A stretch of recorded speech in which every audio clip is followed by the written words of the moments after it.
but as a player coach, but really bringing it to the point of a varsity level and paving the way for incredible success. So hats off to you, my friend, for everything that you have done. And you went back. Embarrass me now. Well, you went back there and coached there for a couple of years. And yeah, well, I went back only because there was an assistant coach, Al Rodriguez, who was dying of cancer, and I went back to help out the programs. They were very definitely shorthanded because Big Al was a huge presence in that program, and so Coach Costi asked me to go back, and then next thing you know, the athletic director called and said, I want you to come back and do volleyball, and I want you to do as many other sports as you can get your hands on. So that's the reason I was back there for 2 years and I relocated. Yeah, well, I think Brooks Sador just has out. it. But I like that play, though.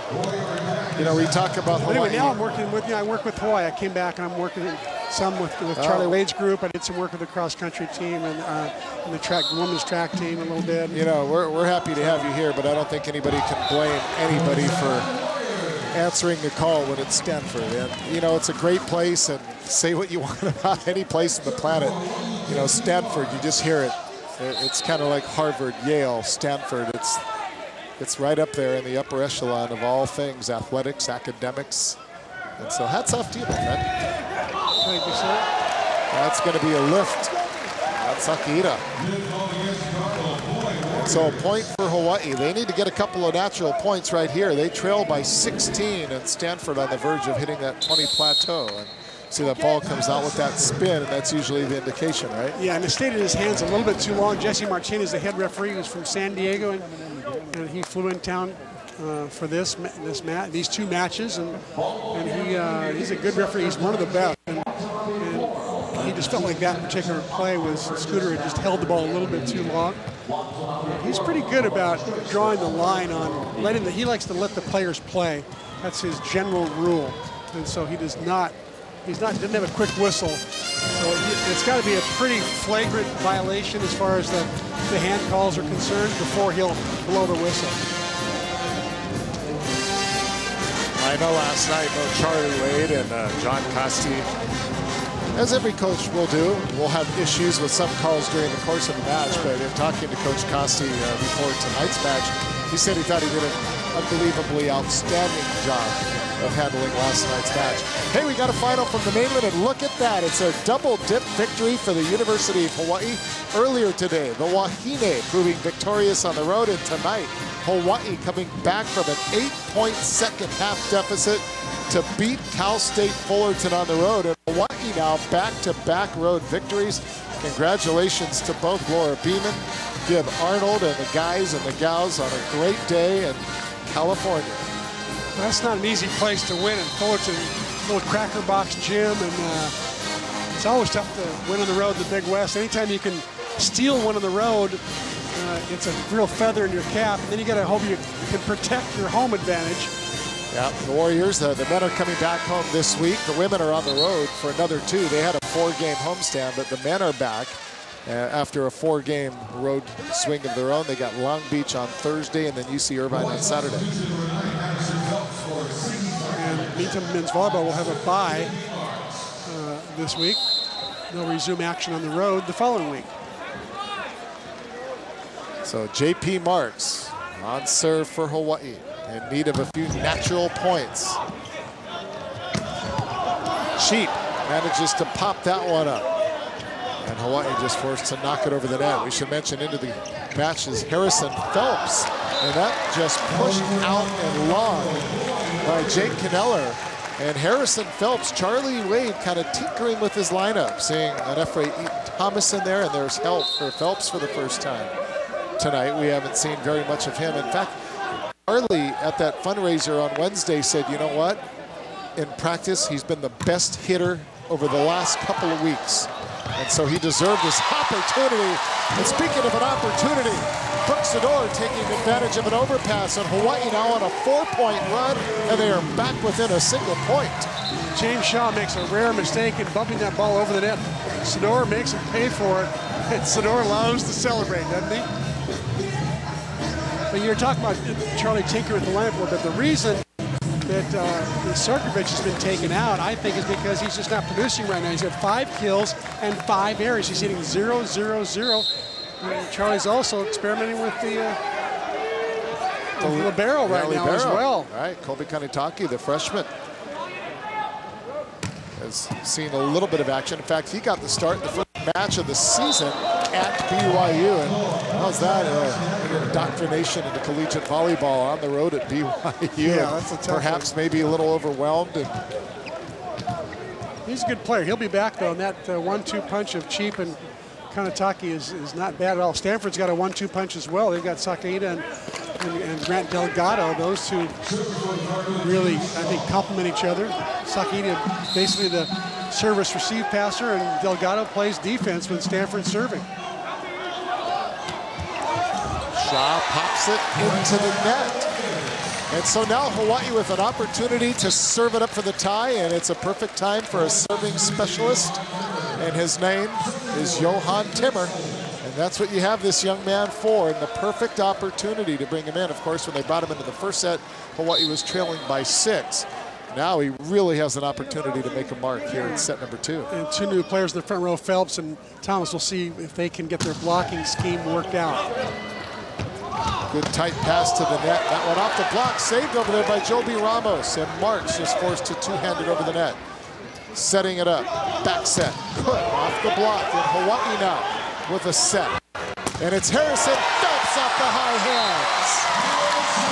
Harrison Phelps, what a story. Hasn't had much time, been playing great in practice though, and he's getting his reward right now. Played some opposite last year a little bit, but really too small to play opposite, hit out of the back row a lot. He's also done some libero work as well.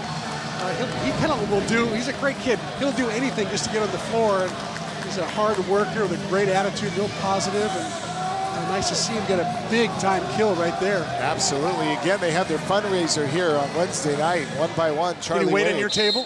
No, he didn't. I just stood. I didn't have anybody waiting on me. That's right, you're emceeing, that's right.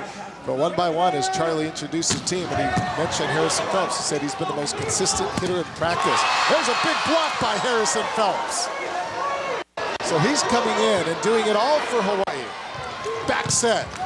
And Brooks Sador powers it over the block. And Hawaii takes the lead. Hawaii takes the lead 21-20. Second lead change. A good block by Phelps right there. That gets things going. Then Cook's got a bump set it over, which gives Hawaii a chance to have a free ball play. And Sador just hammers it high hands, and Stanford can't control it. And Hawaii in the midst of a 7-1 run. Wow. Who would have thought that they would do it with this lineup? Siki Sarkovic has been the guy who's been the real leader, but he's been struggling tonight offensively. Remember, those guys had a long night last night, those outside hitters. They had to hit a lot of balls. They jump served a lot as well. And so maybe, just maybe, they're feeling a little bit of that exhaustion is carrying over a little bit. And so now it's going to take some bench players to get the job done. Boy, shown they got a little bit of depth here. We'll see what happens this last 4 points. These are the hardest points of the game to get by far. Now let us remind everybody, if they weren't watching or paying attention to last match, and last night, set number 3 went 33-31. Hawaii had 8 set points, but Stanford took it on their second set point. That one hurt. So we'll see how they come out of the timeout. Let's see. They've got Johan Timmer again. He seems to be around whenever Hawaii has emotional rallies, doesn't he? He comes in, gives that big serve, got a nice top spin. He can dig a ball in the back row.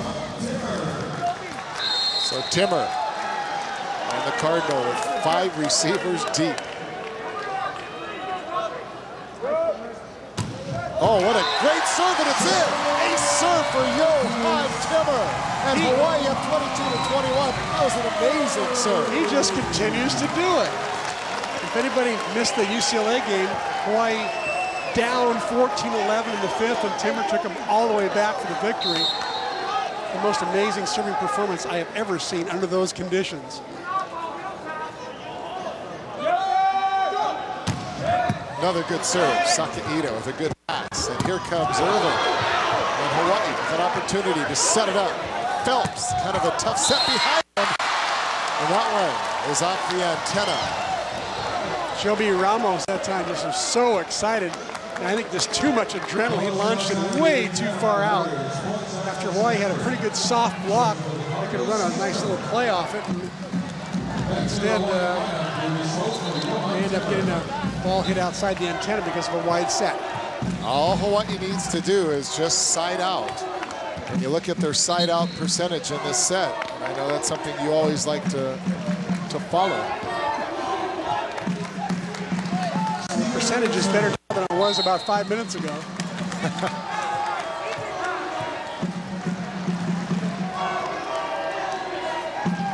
Stephen Irvin back to serve.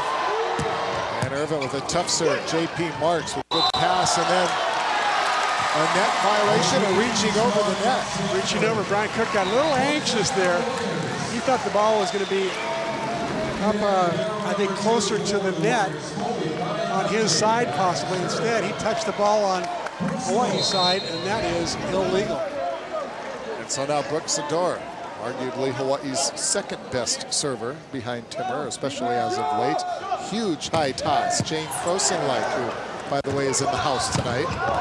And that hit is long for Hawaii. At set point, 24-21. And Hawaii, wait a minute. Are they called? Well, they didn't There's call a touch here on the right hand. Oh, yeah, I think there was a touch there. And Hawaii on a 10-2 run.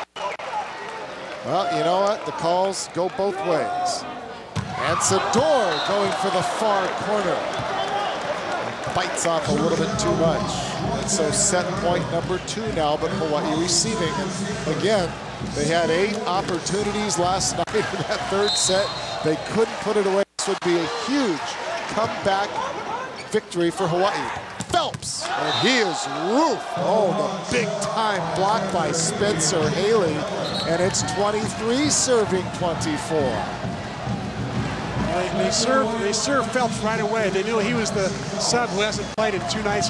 They don't have many stats on him, so he's a guy that's just really doesn't play much. So they went right at him. His pass wasn't very good. Ramos could only set right back to Phelps, and Stanford's block was well formed. And Alsiki back in. They go right at Sarkovic. Back set. Sador puts it down, and Hawaii comes back to take the second set. We'll head to the locker rooms, even at 1 apiece. A rousing performance by the University of Hawaii Warriors. Stick around, everybody. We're going to take a break. When we come back, we'll send it over to Scott Rods and the intermission crew. You're watching University of Hawaii Volleyball on OC Sports. Alrighty, back in the stands, Sheriff Center, a whole new energy under the dome here as Hawaii has a great second set. Here's our McDonald's match stats. The question is, how does Hawaii at 1 apiece with Stanford when they hit 100? Stanford hits 196. Well, part of the reason is Hawaii's got those 5 aces, all of which came in the second set. Stanford only 1 ace to go on with 5 errors. But what's some heroic performances too. Charlie Wade pushed a lot of buttons, I should say. Brought his 4th libero, Harrison Phelps, in yeah. to hit a tremendous ball at 21 to give him 21-20 lead. And then he got taken out because he was having a little trouble getting the next kill. But, you know, and then Efrain Thomas came in. He had a nice serve and a dig, and maybe some unlikely heroes coming in. But I knew this would have to happen for them tonight in order for them to pull this off, because so much energy was sucked out of them last night in that 3.5-hour match. And Hawaii goes back to its original starting 5 to get this third set underway. By the way, Hawaii finishing that set on an 11-4 run. All 5 of those service aces coming in the midst of that spectacular run. Matthew Cheek, big dig for Hawaii. Cross court set to Siki Sarkovic. And wow, look at that ball just banging back.